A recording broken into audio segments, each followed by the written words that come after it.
বিসমিল্লাহির রহমানির রহিম। আসসালামু আলাইকুম। আজকে আমি আপনাদের মাঝে একটি বিষয় নিয়ে আলোচনা করব এবং প্র্যাকটিক্যালি দেখাবো যে একটি অ্যাপসের যখন আমরা নাম পরিবর্তন করতে যাই তখন প্রচুর এরর আসে। যেভাবে না আসে আমরা সেভাবে চেঞ্জ করব। আপনারা একটু মনোযোগ দিয়ে দেখেন। প্রথমে আমরা যখন এই নামটা চেঞ্জ করি, এটা অনেকভাবে করা যায়, অনেকে অনেকভাবে করে। তো আমি আপনাদেরকে সহজভাবে দেখাবো। আপনারা এটাকে সিলেক্ট রেখে সেটিংয়ে যাবেন। সেটিংয়ে যাওয়ার পর কম্প্যাক্ট মিডল প্যাকেজ, এই প্যাকেজের নামটা চেঞ্জ করবেন। এটা যখন আমরা টিক চিহ্নটা উঠিয়ে দেওয়ার পর দেখবেন আমাদের এখানে মিডল প্যাকেজের যে টোটাল বিষয়টা আলাদা আলাদা হয়ে গেছে। কম আলাদা, কোম্পানি নেম আলাদা, অ্যাপসের নেম আলাদা, প্রত্যেকটা জিনিস আলাদা হয়ে গেছে। এখন আমরা কম, এটা তো আমার কমন থাকবেই, এটা আমাদের কোনো পরিবর্তন করার দরকার নাই এবং এটা আমাদের হাতও দেওয়ার দরকার নেই। আমরা কোম্পানি নেমটা পরিবর্তন করব। এখন কোম্পানি নেমটা যখন পরিবর্তন করব তখন আমরা কিভাবে পরিবর্তন করব? আমরা এটা রাইট বাটন, মাউসের রাইট বাটন ক্লিক করার পর আস্তে আস্তে নিচে যাবেন। যাওয়ার পরে দেখেন রিফ্যাক্টর, এখানে যাওয়ার পর রিনেম অপশন আছে। এখন আপনারা প্যাকেজ নামটা পরিবর্তন করবেন কিনা, আমরা প্যাকেজ নেম পরিবর্তন করার জন্য এটাতে দিলাম। দেওয়ার পরে আমরা এখানে যেমন বঙ্গ একাডেমি লেখা আছে, আপনি যে কোনো দিতে পারেন। ধরেন শুধু খালি আমরা বঙ্গ বা BON লেখি, শুধু এটাই রাখি, বাকিটা কাটতে দিই।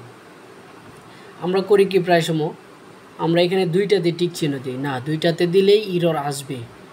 আমরা দুইটাতে টিক চিহ্ন দিব না, আমরা শুধু একটাতে দিব, প্রথমটাতে টিক চিহ্ন দেওয়ার পর এখানে যা আছে প্রজেক্ট ফাইল তাই থাক, আমাদের সমস্যা নেই। অথবা আপনারা এখান থেকে অল দিলেও আপনার চলবে, আপনার যেটা সেটা রাখেন। রিফ্যাক্টর, তারপর রিফ্যাক্টরে যখন ক্লিক করবেন, ক্লিক করার পর আপনার কাছে পারমিশন চাইবে যে এই নামটা চেঞ্জ করবেন। এইখানে দেখেন যে যে অপশনগুলো আসছে এগুলো হচ্ছে আপনার এখানে বলতেছে যে আপনার এই সব জায়গা থেকে নামটা পরিবর্তন হবে, আপনি কি করতে চান কি না। যদি করতে চান তাহলে ডো রিফ্যাক্টর, এই যেখানে বাম পাশে নিচে লেখা আছে ওইটাতে ক্লিক করবেন। ক্লিক করার পরে একটু অপেক্ষা করেন, দেখেন আমাদের কিন্তু নামটা চেঞ্জ হয়ে গেছে। এখন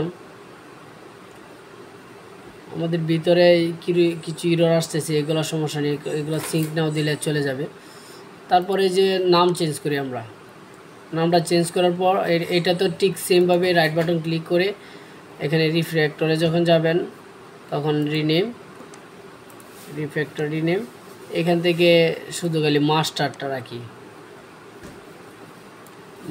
রাখি, বাকিটা বাদে দিই। ওকে, সেম সিস্টেমে আমরা করব। আবারও ডো রিফ্যাক্টরে দেওয়ার পর আমাদের দেখেন নামটা পরিবর্তন হয়ে গেছে। দেখেন আমাদের এখান থেকে নামটা পরিবর্তন হয়ে গেছে। এখন এখানে ইরর দেখাচ্ছে, 8টা ইরর দেখাচ্ছে। 8টা ইরর কেন দেখাচ্ছে? আমরা এটাকে আবার কম্প্যাক্ট মিডল প্যাকেজ যখন দিলাম, দেখেন আমাদের একটা একই হয়ে গেছে। আমরা অন্য জায়গায় দেখি চেঞ্জ হয়েছে কিনা। দেখেন এখানে চেঞ্জ হয়ে গেছে, তার মানে আমার এখানে চেঞ্জ হয়েছে। এখন আমরা ফাইলে যাব, ফাইলে যাওয়ার পর এই দেখেন ওইটাতে দিবেন, ঠিক আছে, সিঙ্ক প্রজেক্টে দিবেন। দেওয়ার পরে একটু অপেক্ষা করবেন, দেখবেন যে ইররগুলো অটোমেটিক সরে গেছে, আপনার আর ইরর থাকবে না। ঠিক অল্প সময়ে আপনারা প্যাকেজ নেমটা পরিবর্তন করতে পারবেন। আর পরিবর্তন করার পর তারপরে যদি আসে, কেন আসবে বা এটা কিভাবে সমাধান করা যায় পরবর্তীতে আমরা আলোচনা করব, যদিও ইরর থাকে বা বড় ধরনের ইরর আসে। আশা করি আর আপনার ইরর থাকবে না। দেখেন আমাদের ইররগুলো চলে গেছে, আমরা কিন্তু কোনো কিছুই করি নাই, জাস্ট খালি নামটা চেঞ্জ করার পর আমরা সিঙ্ক নাওতে দিলাম। তো এইভাবে আপনারা যখন একটা প্যাকেজ নেম পরিবর্তন করবেন তখন দেখবেন যে আপনার খুব সহজেই ইরর ছাড়া আপনি প্যাকেজ নেম পরিবর্তন করতে পারবেন। আজকে এই পর্যন্তই, পরবর্তী ভিডিওতে আমরা দেখাবো কিভাবে একটি অ্যাপসের লোগো পরিবর্তন করতে হয়।